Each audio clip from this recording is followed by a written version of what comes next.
I grew up in a very small town in southeast Missouri. My parents were not from there, but that's where they ended up after my dad's calling in the ministry. So I grew up as a preacher's kid in a very small town, had quite a few churches in that small town. The thing that I remember about my childhood that was such a blessing, even though we didn't have family there, we had a lot of very close friends and people that just took us in, and they treated me like family. And so I was very blessed to have some God-fearing Christian women in my life. When I was 5, I can remember sitting in my bedroom with my mom, and we had my Bible out, and I was saved. And I remember writing that and the date and everything in my Bible. Something that I thought about the other day that I hadn't thought about for a really long time is also when I was in that younger elementary age. Some people pretend like they're a teacher or what they're going to be when they grow up. And I would be in my room and I would pretend to be a song leader.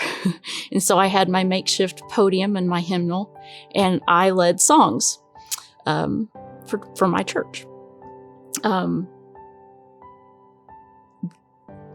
It's odd to me that memory had never come up, but it just did the other day.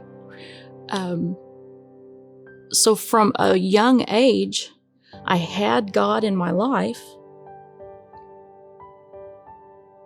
but I never took that next step. Getting on up into my teenage years,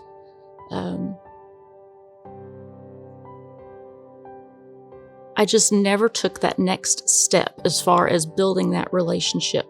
I let the feelings that I had of me and myself, who I was, the self-doubt, the self-criticism, the feelings of worthlessness, inadequacy, depression, I let that form who I was. Up into my later teenage years and then into my early 20s, I don't know where I got this thought process. Sometimes children can misunderstand things, but I always thought it was wrong to question God. So I didn't question ever. What I have learned now is that questions are how I learn. Questions are how He shows me things. Questions are how He opens up what He has in store for me. And so in my adult life, by asking those questions, He has brought me into that relationship. It was not an overnight thing. It wasn't fast by any means. I ran for many, many years. He would call, and I would run the opposite way. I don't know why. I just did.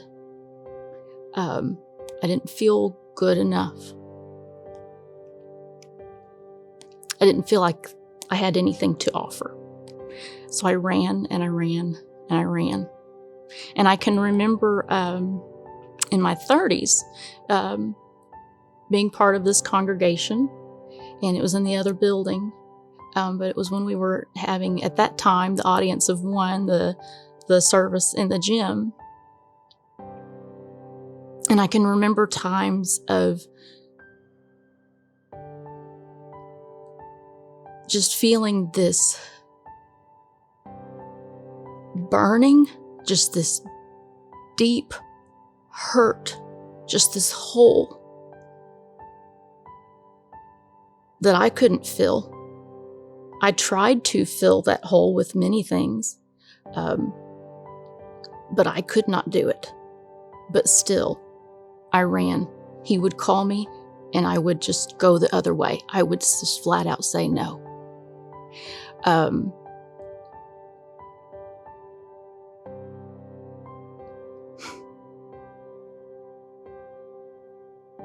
Said I wasn't going to cry. I'll probably cry. One of the ways that I tried to fill that hole, just that void, you try to fill it with worldly things. We try to fill it with things of this earth, but that's not what I did necessarily. I tried to do it with a thing called control. So all these events would happen in my life, and you can place any event in that under that title. There's many things that happen in this world that hurt us. But I would take that event and I would try to control my life. If I could control every single aspect of my life. And when I say every single aspect, I mean everything, down to my silverware drawer. Everything had to be perfect. And that is an exhausting way to live. When you're trying to be perfect, when you are trying to gain acceptance from the world. And these events would happen. I would try to control the outcomes. And then all I did was just dig a deeper hole. I felt more inadequate. I felt less worth. I fell into more depression. And I can remember the very first time that I ever raised my hands in church, and absolute surrender, saying, okay, God, I have all these events in my life. I can't control them, but my response is going to be to surrender to you. And when I did that, then He controls the outcome. It totally changed my perspective on who I was. And again, it didn't happen overnight. It was many years of asking those questions, asking Him those questions, letting Him open up His Word to me and showing me things in a different way.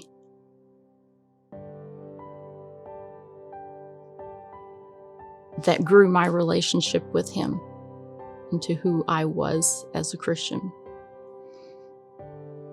I have several tattoos, but there is one that is seen, and it is seen for a reason. And it's El Roi, and it's from the story in Genesis 16 when Hagar was running. And she was a slave that had been just hurt by everything in this world, and she was running.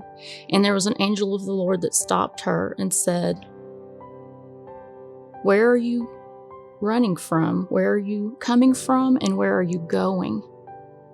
And she answered that question where her past was. She knew where she had come from, but she never answered that second question of where she was going. And I see that a lot in myself, that I ran and I ran and I ran. And I could tell you where I had been, but I never answered where I was going.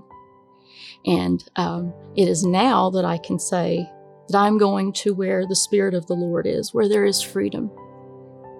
As it says in 2 Corinthians, I believe.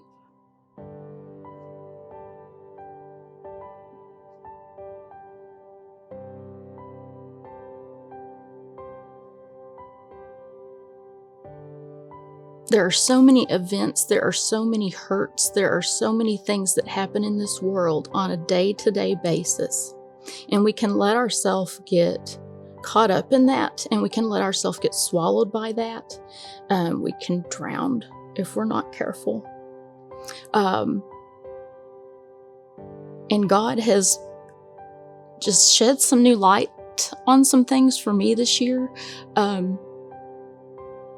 I was started to say I feel like, but no, I know He is telling me to live differently. And He's been telling me that this entire year.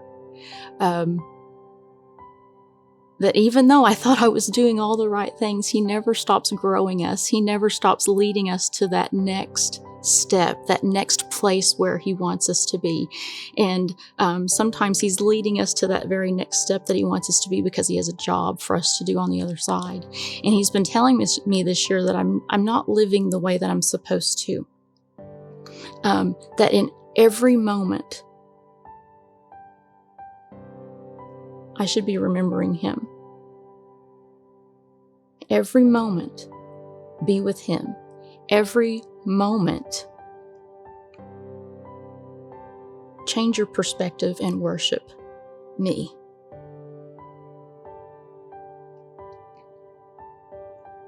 And it has absolutely changed who I am on a day-to-day basis. Yes, every day you wake up with a choice. What am I going to choose today? Do I choose the world or do I choose God? Choose God. Okay, but now what are you going to do with that? Okay, I'm going to choose you, God, and I want to see you in every single aspect of my day. I want to see these children, how you love them. Break my heart for what breaks yours. And it has been some of the neatest moments have come out of those times where I'm just open to Him and what He has to say to me. It could be in nature. It could be a billboard. He has shown me things when I'm passing a billboard.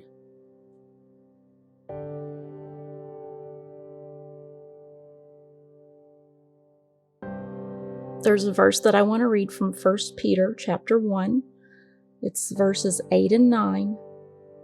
And it says, "You love Him, though you have not seen Him. And though not seeing Him now, you believe in Him and rejoice with inexpressible and glorious joy, because you are receiving the goal of your faith, the salvation of your souls." And when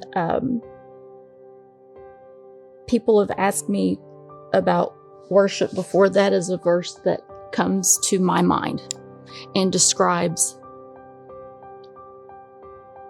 what we're doing when we're worshiping.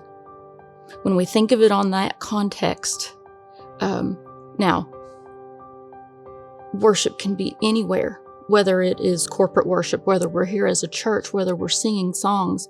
But like I had said earlier, God has shown me that I should be living differently. I should be worshiping Him always. And it's that remembering. It's remembering our big moments, our Egypt. It's remembering all these small moments that He went after us, even when we said no. It's building those altars there, and it's remembering what He did for us. And when we think of it that way, and how can we not contain our joy? How can we not contain our excitement? How can we not jump, yell, sing at the top of our lungs? Whatever it is that we do, and every person is different. But how can we not do those things when we're singing to the God that saved us, and He is given the goal of our salvation?